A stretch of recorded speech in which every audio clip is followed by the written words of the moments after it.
Nous ne prévoyons qu'une légère reprise cette année, mais sans aucun doute, l'année 2017 devra être meilleure que l'année 2016 pour le cuivre. Paul Benjamin, Wood Mackenzie. Le cuivre a enregistré de bons résultats à la fin de l'année 2016. Et Goldman Sachs, qui a généralement des prévisions pessimistes pour le cuivre, pense que l'année 2017 sera fructueuse pour cette matière première. Paul, quelles sont vos prévisions?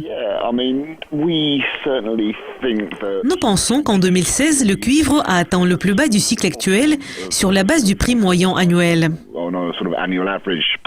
Et donc, nous prévoyons que le prix moyen annuel sera plus élevé cette année. Nous sommes prudents au sujet des stocks de métal raffiné qui sont toujours au-dessus de leur moyenne à long terme. Nous ne prévoyons qu'une légère reprise cette année. Mais sans aucun doute, l'année 2017 devra être meilleure que l'année 2016 pour le cuivre. Le boom sur le marché immobilier de la Chine a fait une contribution importante au renforcement du cuivre cette année. Cependant, les analystes ont soulevé des inquiétudes au sujet de la longévité de ce marché. Pensez-vous que ce soit une menace réelle pour le cuivre? Une offre excédentaire sur le marché immobilier chinois est déjà prise en compte dans nos chiffres. Nous voyons une très faible croissance dans ce domaine, et c'est un frein à la croissance en Chine. En ce qui concerne d'autres domaines, tels que par exemple le domaine de l'électricité, où on est en train de renforcer le réseau électrique, etc., ils auront une influence positive sur le cuivre. Donc nous aurons également une légère croissance dans la consommation cette année. Et ces prévisions prennent déjà en compte une faiblesse sous-jacente du secteur immobilier chinois. Donald Trump est entré en fonction le 20 janvier. Les analystes prévoient que l'infrastructure va tirer un grand profit de sa politique, ce qui aura une influence positive sur le cuivre. Le cuivre est également un métal important pour le développement des énergies propres. Pensez-vous que cela signifie que l'avenir du cuivre est très positif, quelle que soit la direction prise? Nous pensons que Donald Trump voudrait faire une sorte de manœuvre de diversion. Nous avons des prévisions positives, très positives sur l'avenir du cuivre. Tout d'abord, il faut parler d'une stimulation potentielle de l'économie américaine par Donald Trump qui va augmenter les dépenses d'infrastructures, etc. Nous nous attendons à ce que la politique reste favorable à l'acier et au béton, mais ait probablement un effet marginal sur le cuivre.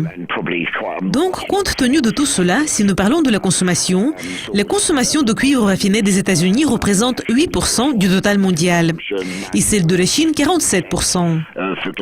Donc, l'économie chinoise est beaucoup plus importante que tout gain et pertes marginaux aux États-Unis. S'il y avait une sorte de différend commercial avec la Chine, cela aurait une influence négative sur l'économie mondiale, ce qui aurait probablement un impact plus important sur la demande de cuivre. Et en ce qui concerne les énergies renouvelables, il s'agit de l'effet à long terme. Et sans aucun doute, elles auront une influence très positive sur le cuivre. Si vous comparez les productions d'énergie thermique conventionnelles à celles d'énergie solaire ou éolienne, les productions d'énergie solaire et éolienne demandent 2-3 fois plus de cuivre par mégawatt.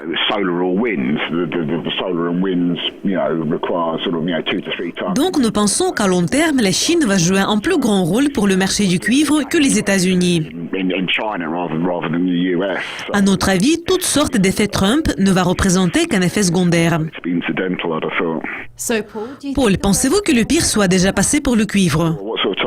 Nous pensons actuellement qu'en 2016, le cuivre a atteint son plus bas. Cela veut dire qu'à court terme, en 2017-2018, il y aura une légère reprise.